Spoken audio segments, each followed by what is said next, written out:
సంజయ్ కపూర్ బాలీవుడ్లో ఒక మంచి నటుడు, ఒక మంచి నిర్మాత. 30,000 కోట్ల రూపాయల వరకు ఆస్తిని సంపాదించగలిగాడు. అయితే 3 పెళ్లిళ్ళు చేసుకోవడం వల్ల ఇప్పుడు ఆయన చనిపోయిన తర్వాత ఆస్తి గొడవలు తారాస్థాయికి చేరిపోయాయి. మొదట 1995లో నందితా మెహతాని పెళ్లి చేసుకున్నాడు. ఈవిడకి 2000 సంవత్సరంలో విడాకులు ఇచ్చేశాడు. మళ్ళీ 2003లో కరిష్మా కపూర్ని పెళ్లి చేసుకున్నాడు. వీళ్ళిద్దరూ 2016లో విడాకులు తీసుకున్నారు.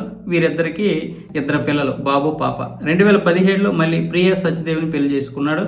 వాళ్ళిద్దరికి కూడా 2 పిల్లలు పుట్టారు. ఆ విధంగా సంజయ్ కపూర్కి 3 పెళ్లిళ్ళ ద్వారా 4 పిల్లలు అయితే పుట్టారు. మొదటి భార్యకి పుట్టలేదు కానీ. అయితే 2025 మొన్న జూన్లో లండన్లో పోలో ఆడుతూ ఆయన గుండెపోటుతో మరణించడానికి కొంతమంది చెబుతున్నారు. కానీ ఆయన మదర్ మాత్రం ఒప్పుకోలేదు. నా కొడుకుని ఆస్తి వల్లే చంపేశారు, ఎవరు చంపేశారు అన్నది లండన్ కోర్టు అయితే విచారించాలని ఆవిడైతే లండన్ కోర్టులో కేసు వేశారు. ఇంకా అది అలా కొనసాగుతుంది. ఈలోగా ఆస్తి గొడవలు వచ్చాయి. ఇప్పుడు మొత్తం ఆ ప్రియా సచ్దేవే మొత్తం ఆస్తులన్నీ తీసుకోవడానికి ప్రయత్నాలు చేస్తుంది. మరి మా వాటా మాకు రావాలి కాబట్టి మొత్తం ఆయన ఆస్తిలో 5వ వంతు మాకు రావాలి అంటూ ఇప్పుడు కరిష్మా కపూర్ పిల్లలు అయితే ఢిల్లీ హైకోర్టులో పిటిషన్ దాఖలు చేశారు. నిన్న దాఖలు చేశారు. ఈ రోజు వాయిదాకు వచ్చే అవకాశాలు అయితే కనిపిస్తున్నాయి. మాకు చెప్పకుండా వీలునామాని ఫార్జరీ చేసి మరి ఆవిడైతే దొంగ వీలునామా సృష్టించింది.